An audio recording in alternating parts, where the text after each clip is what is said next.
जो भी भाई मेरे हेयर ट्रांसप्लांट करवाना चाहते हैं या हेयर लॉस से गुजर रहे हैं, I would definitely advise them to go for hair transplantation, क्योंकि अभी हमारे साइंस में है ऑप्शन हेयर ट्रांसप्लांटेशन का। तो इट्स नो कोई यूज नहीं है कि हम बाल्डनेस लेके सफर करें किसी चीज से। तो definitely you should go for hair transplant, और QHT is a very good option to opt for.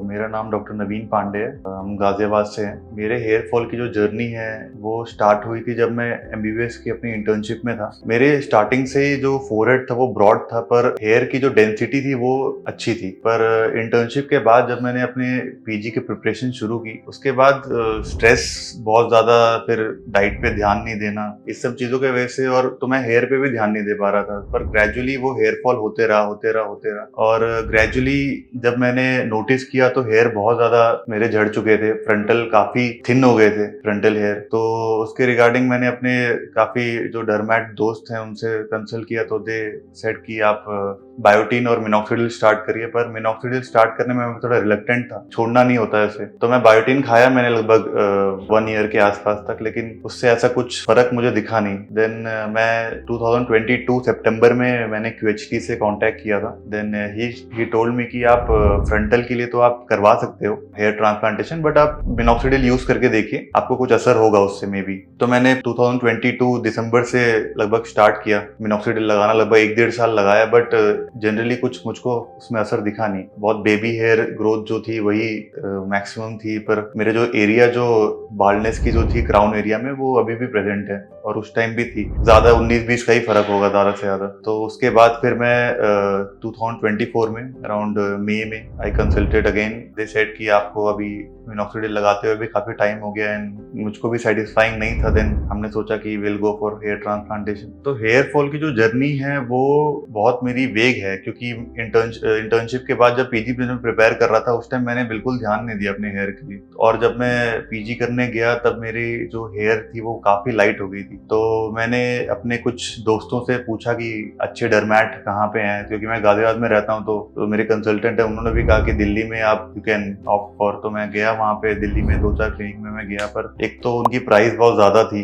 और दूसरी चीज है कि मुझको समझ में नहीं आया उनकी जो तरीका है एक तो बात करने का, और प्लस जो पैसे वो मांग रहे थे पर ग्राफ्ट वॉज वेरी हाई। तो फिर मैंने क्यूएचटी से कॉन्टैक्ट किया था, तो वो एक रीजनेबल रेट में अच्छे से, बिहेवियर भी उनका बहुत अच्छा था, स्टाफ भी बहुत अच्छे हैं, तो उन्होंने मुझको एक रीजनेबल प्राइस ऑफर की। तो मुझको लगा कि this is a good price जिसमें मैं हेयर ट्रांसप्लांट करवा सकता हूँ। और यूट्यूब में जो इनके जो वीडियोस थे क्यूएचटी के, काफ़ी सेलिब्रिटीज़ वगैरह भी हेयर ट्रांसप्लांट करवा रखा था। और सबसे अच्छी इनकी बात है कि जो हेयर लाइन है इनकी वो काफ़ी नेचुरल रहती है। मतलब अगर आपको आप पता ही नहीं, अगर आपका हेयर ट्रांसप्लांट हो रखा है तो अगला जान भी नहीं पाता है कि उसकी हेयर ट्रांसप्लांट हो रखी है। तो वो बहुत अच्छी चीज़ होती है, क्योंकि नेचुरल लुक बहुत ज़रूरी होता है हेयर ट्रांसप्लांट में, क्योंकि नेचुरल लगना सही है। और बाकी यूट्यूब हो गया, इंस्टाग्राम हो गया, इससे मुझे यूएचटी के बारे में पता चला था, और इनके बहुत सारे वीडियोस भी हैं, और बहुत सारे पेशेंट्स जो नॉर्मल पेशेंट्स हैं, नॉर्मल इंडिविजुअल्स हैं, जिनकी काफ़ी अच्छी रिकवरी हुई, काफ़ी अच्छी हेयर ग्रोथ हुए विद इन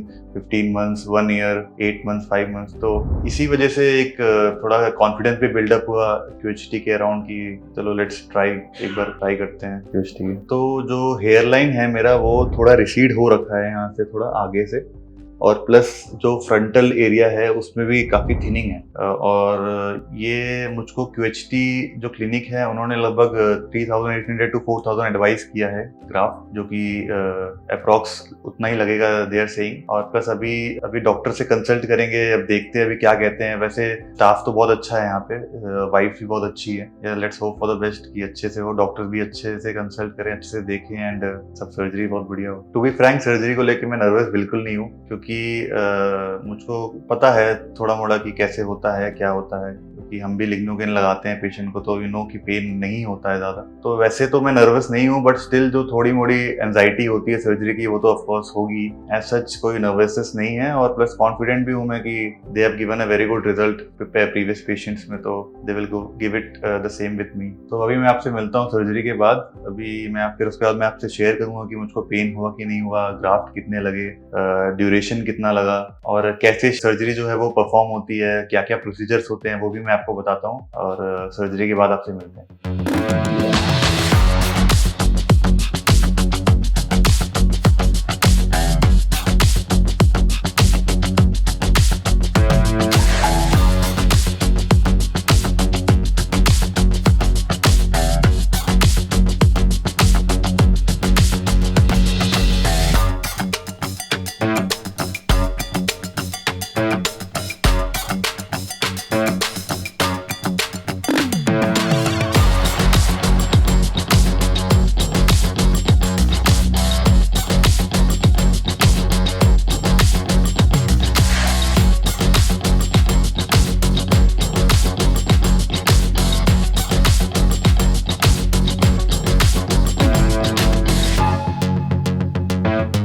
फाइनली मेरी सर्जरी कंप्लीट हो गई। कल जो थी मेरी स्लिटिंग हुई थी, आज मेरी फाइनल जो प्रोसीजर था, जो ग्राफ्ट निकालना और इम्प्लांटेशन जो है वो आज कंप्लीट हुआ। अराउंड 4500 ग्राफ्ट, 44 to 4500 ग्राफ्ट मेरे स्कैल्प में लगे हैं और प्रोसेस जो था वो काफी स्मूथ था, काफी लॉन्ग था, मतलब 5 से 6 घंटे लग जाए, लेकिन काफी स्मूथ था, कोई पेन था नहीं, कुछ पेन हुआ नहीं और काफी अच्छे से एनेस्थीसिया दिया गया था, लोकल एनेस्थीसिया काफी अच्छे से दिया गया था, जिसकी वजह से कुछ पेन वगैरह कुछ हुआ नहीं। और स्टाफ भी बहुत कोऑपरेटिव थे, डॉक्टर्स भी बहुत अच्छे थे, टेक्नीशियंस भी, उन्होंने भी काफी अच्छे से प्रोसीजर किया और बाकी सब बढ़िया था। I really enjoyed the process. But surgery complete होने के बाद ऐसा अभी कुछ पेन नहीं है, बस हल्की सी जलन जो है वो ग्राफ्ट एरिया में हो रहा है, जो कि ग्रेजुअली नॉर्मल सी बात है, जो कि ग्रेजुअली ठीक हो जाएगी। और प्रिकॉशंस पे बस उन्होंने यही बोला है कि एक दिन तक ग्राफ्ट साइड जहाँ है जो है वहाँ पे बैंडेज रहेगा और उसको वो 24 आवर्स बाद हमें रिमूव करना है और अपराइट पोजीशन में सोना है,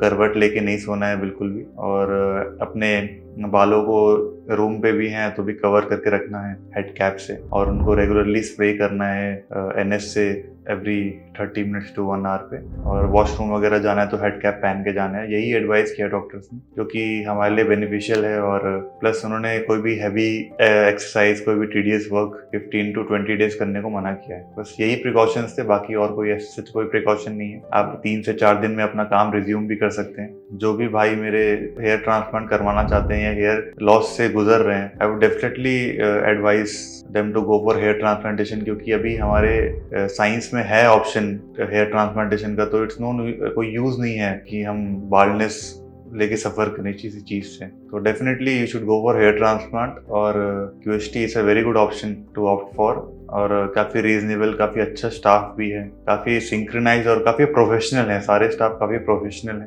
जो कि आपको बिल्कुल भी फील नहीं होगा कि आप कोई छोटे क्लिनिक में हैं या कोई बहुत बड़े क्लिनिक में है। बहुत अच्छा स्टाफ है, बहुत अच्छे तरीके से उन्होंने टेक केयर किया, काफ़ी चीज़ें, बारीक बारीक चीज़ों की भी ध्यान दी। तो अब नेक्स्ट मेरी विजिट होगी अपनी पीआरपी के लिए, पीआरपी सेशन के लिए, जो कि अराउंड 1 मंथ बाद होगी, तब आपसे फिर दोबारा मिला जाएगा। और I would like to thank QST clinic कि मेरी प्रोसेस इतनी ईजी रही और इतने अच्छे से मेरा टेक केयर किया। So thank you क्यूएसटी clinic, thank you so much.